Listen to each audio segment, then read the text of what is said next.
warahmatullahi wabarakatuh. Alhamdulillahirabbil alamin wassalatu wassalamu ala asrofil anbiya'i wal mursalin wa ala alihi washabihi ajmain. Pertama-tama dan yang paling utama, marilah kita panjatkan puji syukur kehadiran Allah SWT yang telah memberikan rahmat, hidayah dan karunia-Nya kepada kita sehingga kita diberi kesempatan untuk mengadakan dan menghadiri podcast memperingati Nuzulul Quran. Tak lupa salawat serta salam marilah kita curahkan kepada junjungan kita Nabi Muhammad SAW yang kita nantikan syafaatnya di hari akhir kelak.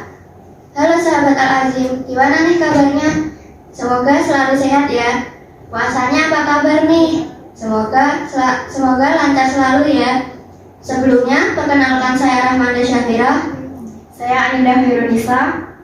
Senang sekali pada kesempatan kali ini, yang mana kali ini kita berbicara mengenai Nuzulul Quran. Pada kesempatan kali ini bersama pemateri kita, beliau adalah Bapak Purwataka.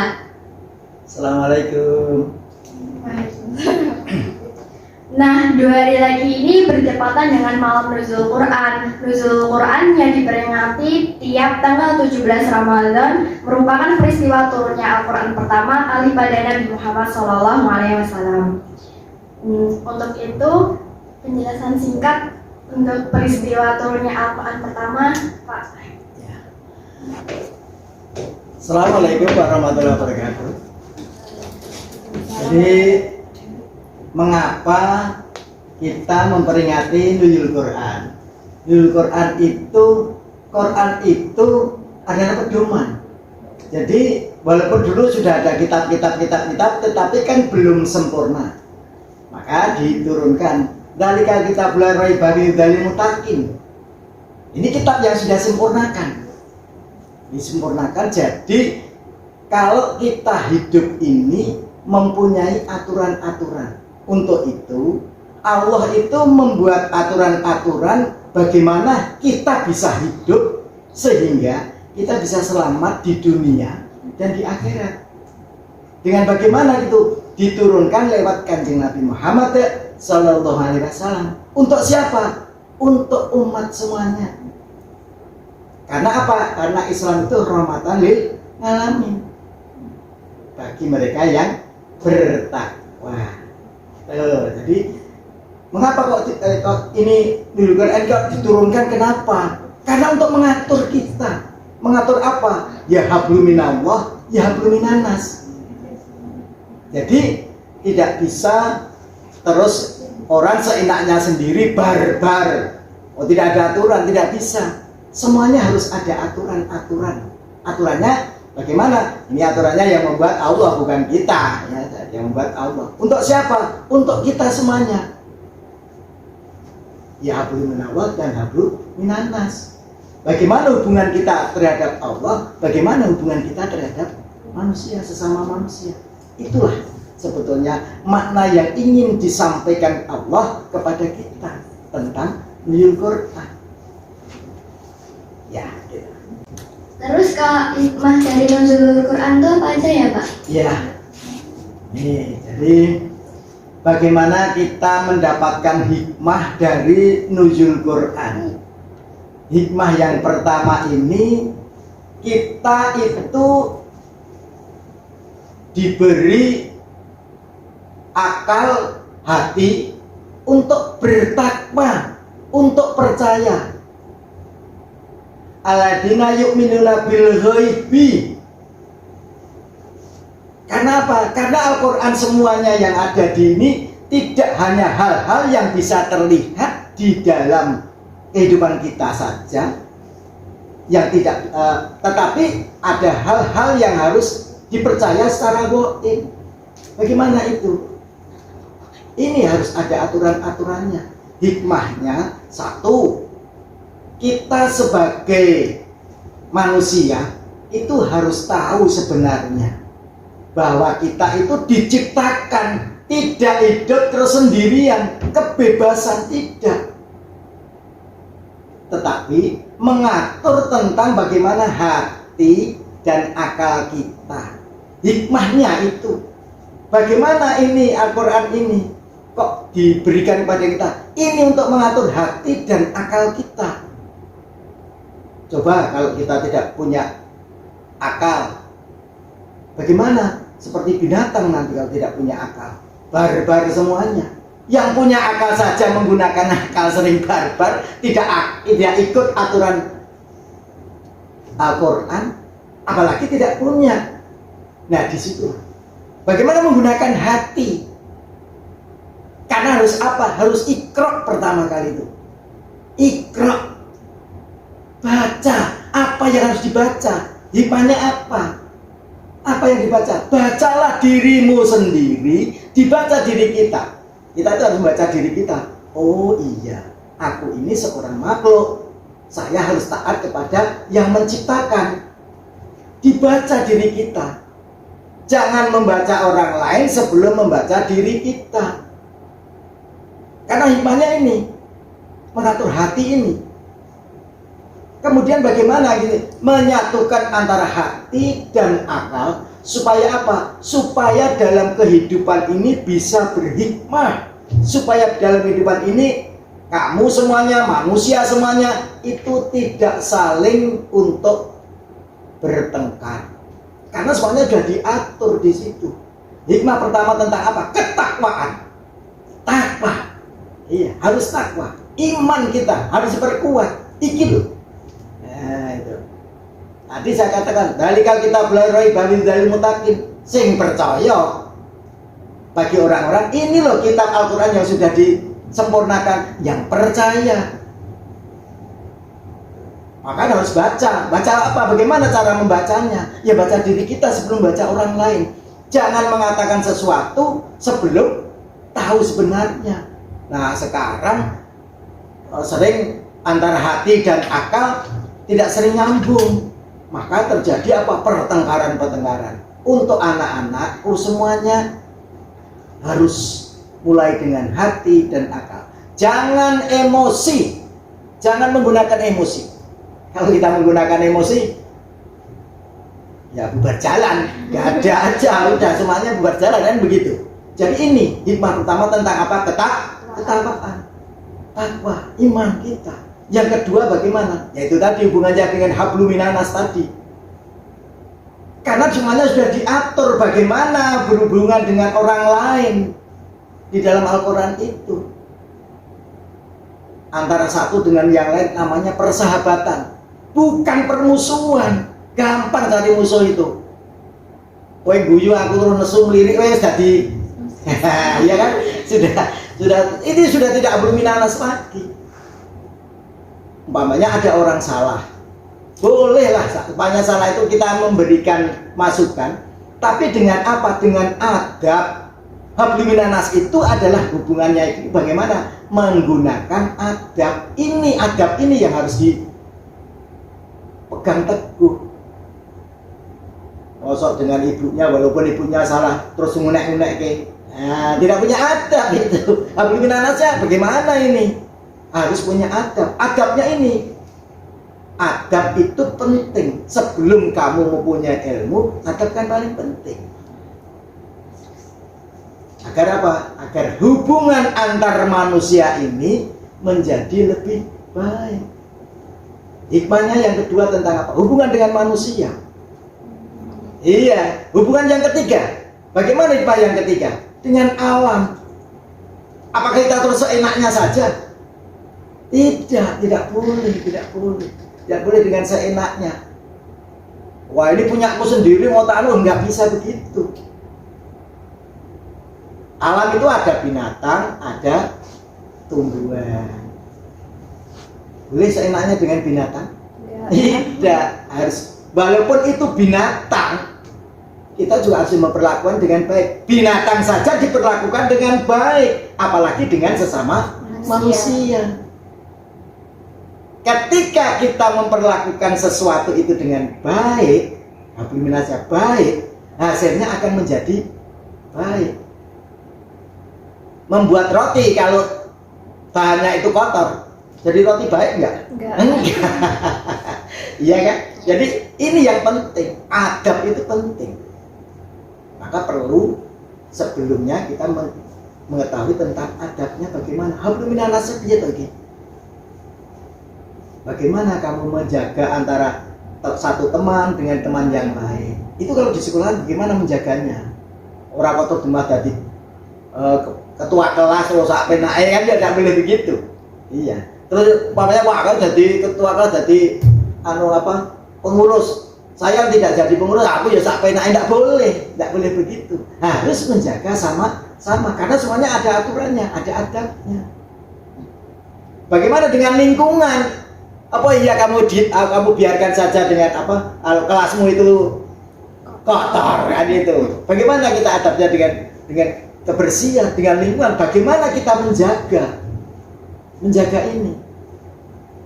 Hanya orang pengennya terus seenaknya sendiri, apa-apa terus wah ini karepku ngene enggak bisa begitu. Makanya ada yang dinamakan musyawarah. Bagaimana mencari kebaikan? Karena apa? Ini Al-Quran diturunkan ini untuk menata orang menjadi baik. Kebaikan. Baik dari siapa? Ya baik dengan Allah, baik dengan manusia, baik dengan alam. Kan begitu? Iya. Kalau salah satu dari satu kelas saja, salah satu anak itu ada yang menyimpang dari aturan-aturan itu, pertama kali rasanya bagaimana?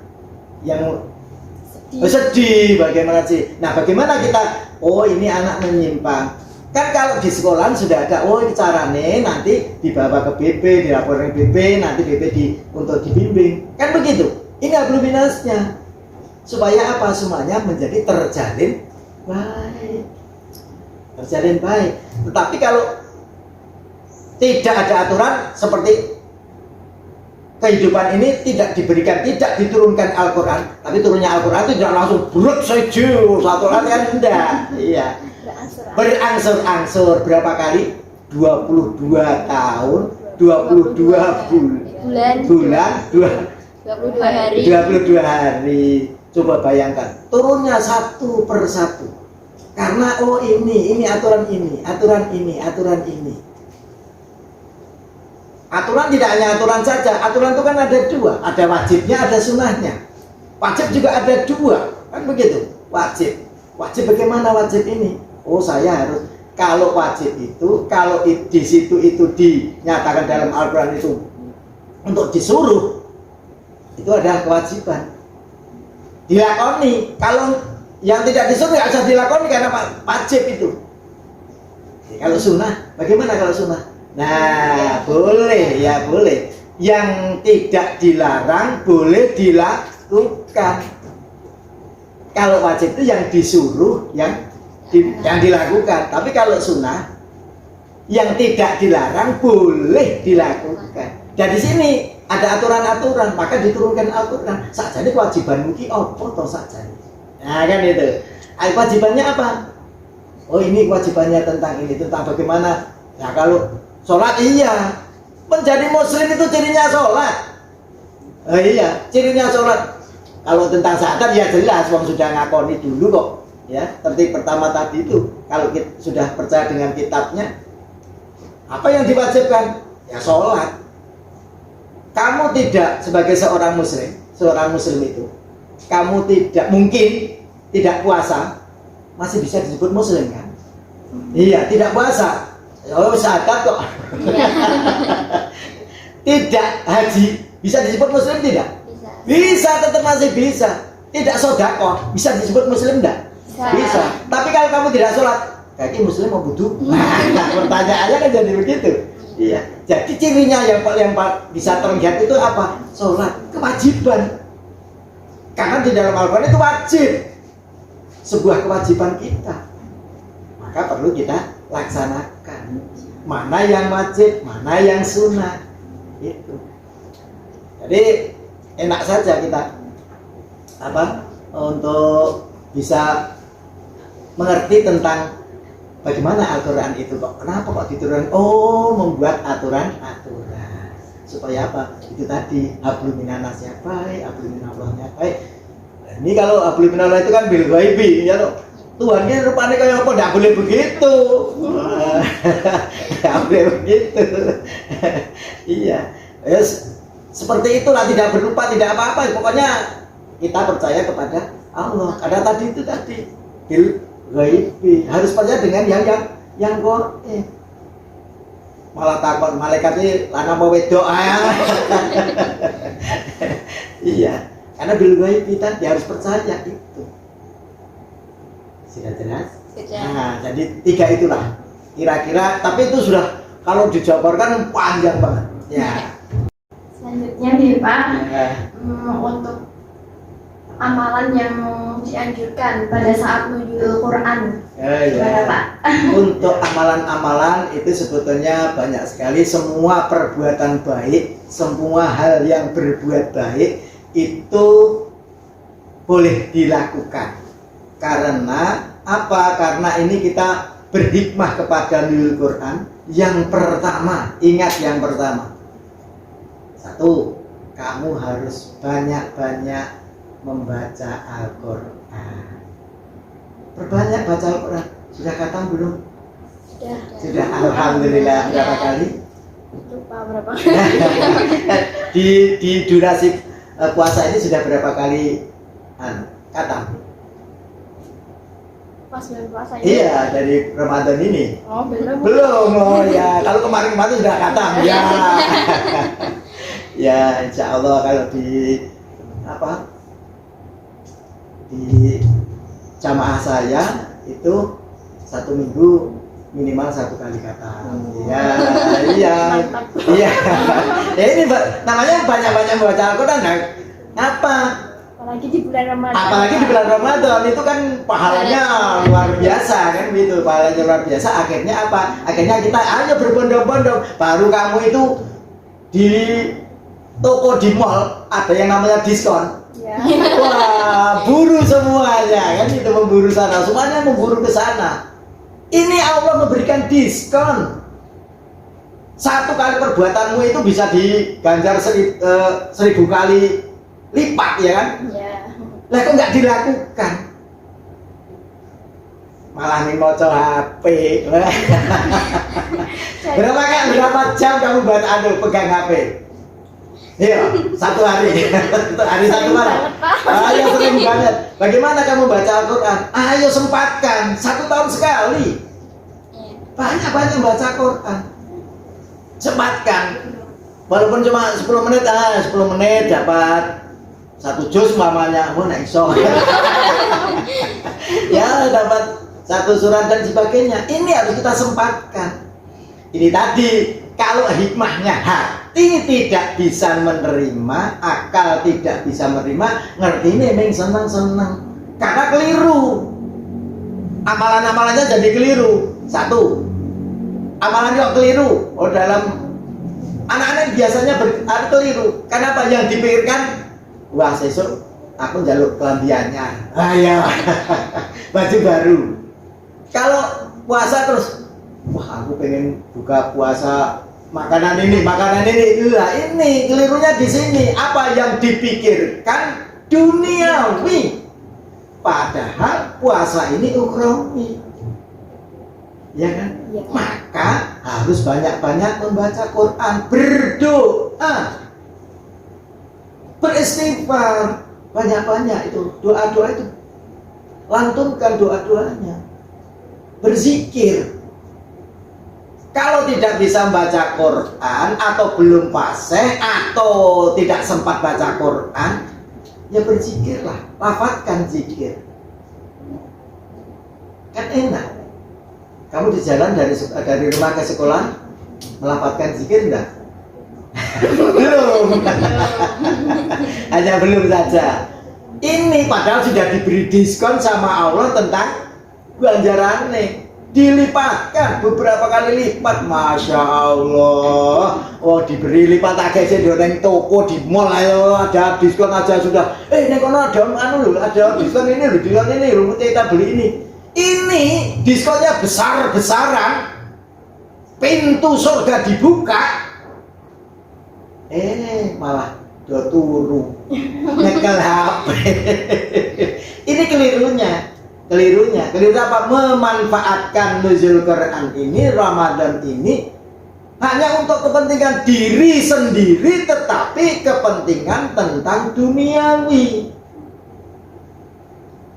Ada yang ditanya, gimana? Wah, ada sempat Pak, loh. Apa tugas-tugasnya sekolah juga banyak.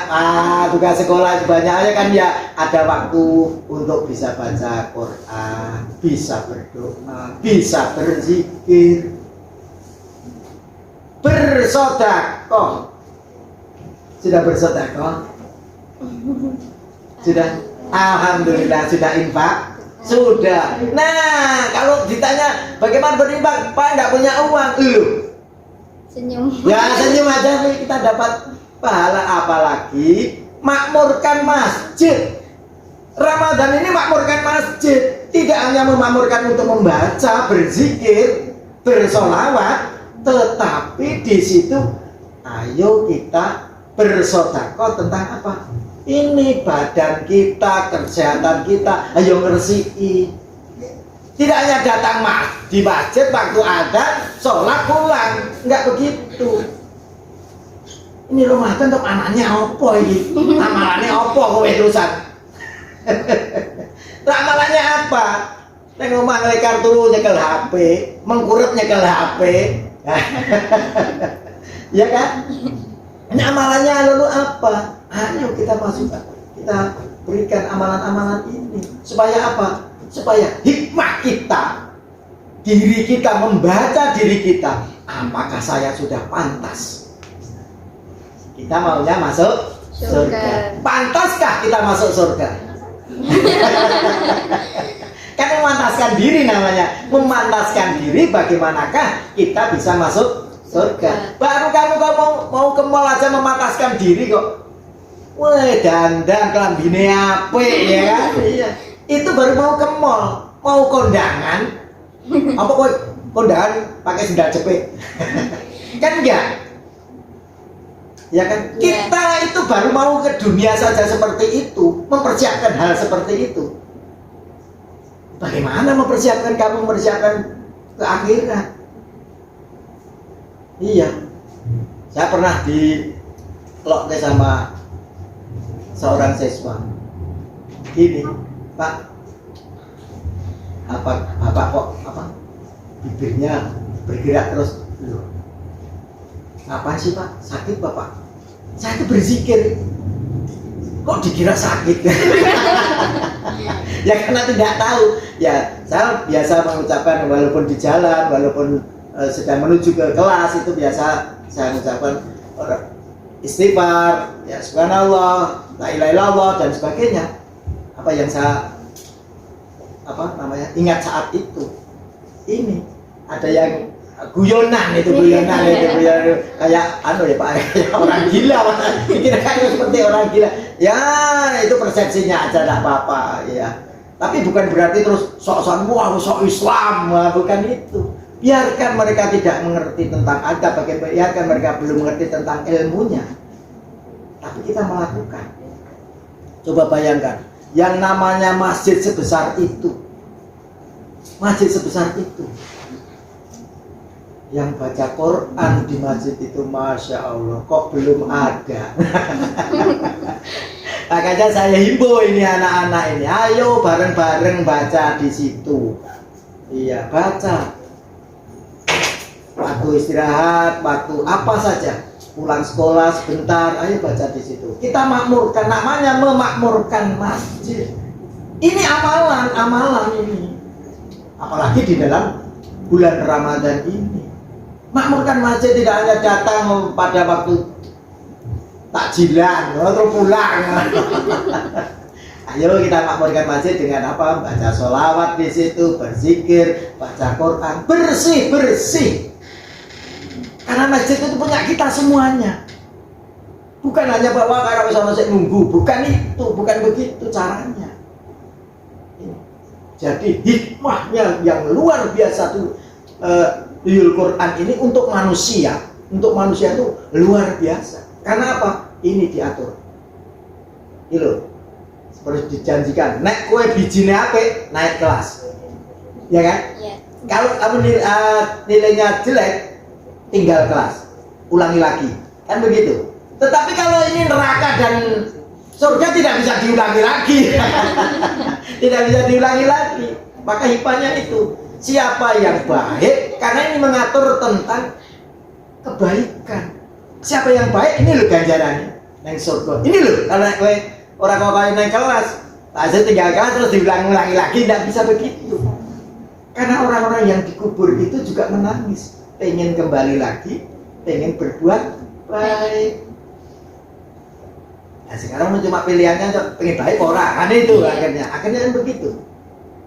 Ayo kita ajak bersama-sama, teman-teman mengajaknya juga dengan menggunakan hati, karena kita sudah berpedoman dengan Al-Quran. Diturunkan Al-Quran untuk dipedomani, bukan hanya dibaca. Ya. Baca Iqra iya, tapi baca apa? Diri kita. Pada manusia, pada Allah, ya Allah. Pantaskan diri kita. Pantaskan diri kita. Kalau kita belum memantaskan diri kita kan tidak bisa. Ya. Apakah pantas saya bisa mencapai ke sana? Ya, gitu lah. Kira-kira gimana? Amalan-amalan yang harus dilakukan. Nah, untuk yang terakhir, pesan-kesan untuk kita para remaja ini, Pak. Ya, para remaja yang pertama kali, ayo kita bersama-sama menggunakan hati, menggunakan akalnya, menggunakan kebaikan.